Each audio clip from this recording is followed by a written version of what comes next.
ایک لیڈر کو، ایک خلیفہ وقت کو، ایک حکمران کو کسی بھی پوسٹ پہ وہ موجود ہے، اس کو کیسا ہونا چاہیے؟ ایک مکمل ویژن آپ نے دے دیا ہے. اس پہ مزید بات ہو سکتی ہے، آپ چاہیں تو اس پہ کلام فرمائیے، لیکن اس کے ساتھ ساتھ آپ یہ بھی بتائیے یہ ایکچولی انسان کا مافی الضمیر ہوتا ہے، اس کے اندر کا جو باطن ہوتا ہے وہ ایکچولی اس کا ریفلیکشن ہوتا ہے جو اس کی زبان سے نکلتا ہے. یہی آپ کا کردار نظر آ رہا ہے، یہی آپ کی دیانتداری نظر آ رہی ہے، اور یہیں سے جو ہے نظر آ رہا ہے کہ آپ کی ایمانداری کیا ہے، ڈیڈیکیشن کیا ہے. بتائیے ذرا. جی بسم اللہ الرحمن الرحیم. ثانی اثنین اذ ہما فی الغار اذ یقول لصاحبہ لا تحزن ان اللہ معنا. جنید بھائی، سیدنا صدیق اکبر رضی اللہ تعالیٰ عنہ کے ذات بابرکات، ایک تو ویسے ہی آپ امانت و دیانت کے پیکر تھے، اور اللہ نے جو آپ کو مال عطا فرمایا تھا پہلے بھی وہ اسلام کے لیے اور آقا دو جہاں صلی اللہ علیہ وسلم کی منشا پر آپ نے مکہ مکرمہ سے لے کر مدینہ منورہ سے لے کر مسجد نبوی کی تعمیر تک آپ کی ساری زندگی جو ہے وہ ایک سوشل ہے، اور آپ نے ہمیشہ غریبوں کی خدمت کی ہے اور آپ نے اسلام کے لیے خرچ کیا. آقا دو جہاں صلی اللہ علیہ وسلم نے فرمایا ما نفعنی مال احد قط ما نفعنی مال ابی بکر. مجھے کسی کے مال نے اتنا نفع نہیں دیا جتنا ابو بکر کے مال نے نفع عطا فرمایا. ہمیشہ آپ نے غریبوں مسکینوں کی، اور خاص طور پر خلافت، جب آپ نے خلافت کا منصب سنبھالا، اللہ اکبر، اور خلافت بھی کیسے سنبھالی کہ مولا کائنات علی المرتضیٰ کرم اللہ تعالی وجہ الکریم نے جب ہاتھ آگے بڑھایا اور فرمایا کہ اے ابو بکر، آپ کو کون پیچھے کر سکتا ہے؟ قدمک رسول اللہ صلی اللہ علیہ وسلم فمن الذی یؤخرک. آپ کو اللہ کے نبی نے آگے کیا ہے، آپ کو کون پیچھے کر؟ آپ مقدم ہی مقدم ہیں، آگے ہی آگے. یہ مولا کائنات کے مبارک ہیں. کیا محبت ہے مولا کائنات جن کی زبان اور جن کا دل یکساں ہے اور ایک طرح ہے. آپ نے یہ کلمات کہی.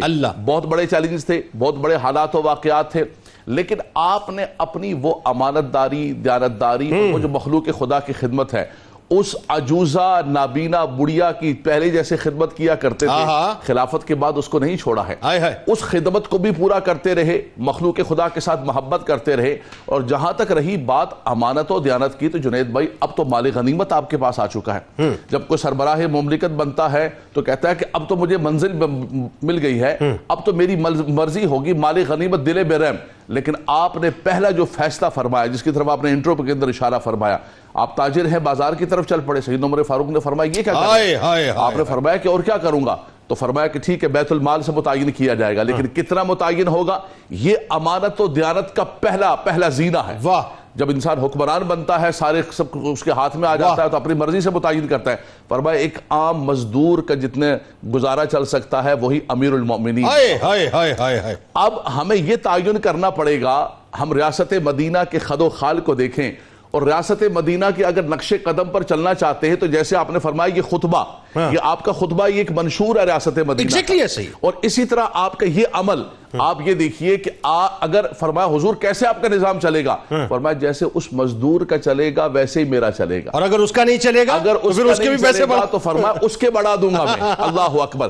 یہ ایک قضا کلام کی بات، اس میں ایک اور کمال بات دیکھیے آپ کہ چلنے والے کیسے، چلانے والے کیسے. اب یہ دیکھیے، اور پھر ابھی بھی بات ابھی طے نہیں ہوئی. حضرت عبیدہ بن جرح رضی اللہ تعالیٰ ان کو ذمہ داری تھی نا ایکچولی جتنا خزانے وغیرہ کی، کیونکہ وہ ظاہر ہے اس وقت امین الامت تھے، سرکار علیہ السلام کی ان کو اچھا سٹیٹس وہی رکھا، کوئی تبدیلی نہیں کی. ان کے پاس ہی معاملہ گیا، مطلب باقاعدہ مشورہ ہوا، اس کے بعد یہ طے ہوا کیسا ہونا چاہیے. بالکل، آپ نے ہر چیز کے اندر مشاورت کو، شورا کو آپ نے مقدم رکھا. اور جن لوگوں کو آقا دو جہاں صلی اللہ علیہ وسلم نے بڑے بڑے عہدے عطا فرمائے تھے، آپ نے ان کو اسی طرح عطا فرمائے اور اس شورا نے متعین فرمایا. لیکن سب سے بڑی بات یہ ہے جنید بھائی کہ وہ امانت و دیانت کا اللہ تبارک و تعالیٰ نے آپ کو امیر عطا فرمایا. آپ کو اللہ نے مسلمانوں کا خلیفہ بنایا، تو آپ نے کسی بھی اعتبار سے آپ نے فرمایا کہ اللہ کی بارگاہ کے اندر جا کر مجھے جواب دینا پڑے گا، ایک ایک چیز کا جواب دینا پڑے گا. وَأَمَّا مَنْ خَافَ مَقَامَ رَبِّهِ وَنَهَى النَّفْسَ عَنِ الْهَوَىٰ فَإِنَّ الْجَنَّةَ هِيَ الْمَأْوَىٰ. اللہ کی بارگاہ کے اندر جا کر ابو بکر بھی اسی طرح کھڑے ہو کر جواب دے گا، تم بھی اسی طرح کھڑے ہو کر جواب دو گے کہ تمہیں امین بنایا تھا، تم نے قوم کی اس امانت کو کس طرح پورا کیا ہے. تو سیدنا ابو بکر صدیق رضی اللہ تعالیٰ سب سے پہلے جنید بھائی، بات ہر آدمی کرتا ہے، بات کرنا بالکل آسان ہے.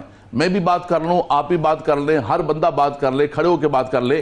لیکن بات ہوتی ہے خود احتسابی کی، اپنی ذات کو عملی طور پر پیش کرنا اور اس کے مطابق چلنا. جو تقریر فرمائی اور آپ نے جو منشور پیش کیا، آپ نے وہیں سے آغاز فرمایا، اور اس کے مطابق آپ نے اپنی ساری خلافت کو امانت و دیانت کے ساتھ. اور یہ صدقہ تھا آقا دو جہاں صلی اللہ علیہ وسلم کا, جو قرآن نے کہا ہے نا, دنیا کی محبت, مال کی محبت, دنیا کے انبار آنا شروع ہو گئے, انبار لگ گئے, لیکن فرمایا نہیں نہیں, وَمَن يُوقَ شُحَّ نَفْسِهِ فَأُولَٰئِكَ هُمُ الْمُفْلِحُونَ. یہ حضور کا صدقہ ہے کہ رب تبارک و تعالیٰ نے حضور علیہ السلام کے صحابہ کرام کے دل میں وہ ایمان پیدا کیا ہے. وَلَٰكِنَّ اللَّهَ حَبَّبَ إِلَيْكُمُ الْإِيمَانَ وَزَيَّنَهُ فِي قُلُوبِكُمْ وَكَرَّهَ إِلَيْكُمُ الْكُفْرَ وَالْفُسُوقَ وَالْعِصْيَانَ أُولَٰئِكَ هُمُ الرَّاشِدُونَ. اور اللہ نے ان کے دل سے طمع کو, لالچ کو کھینچ لیا تھا, اور اس کا مصداق عتم اگر نظر آتا ہے تو تاجدار صداقت, خلیفہ بلا فصل, ثانی اثنین فی الغار, سیدنا ابو بکر صدیق رضی اللہ تعالیٰ عنہ. سبحان, کیا خوبصورت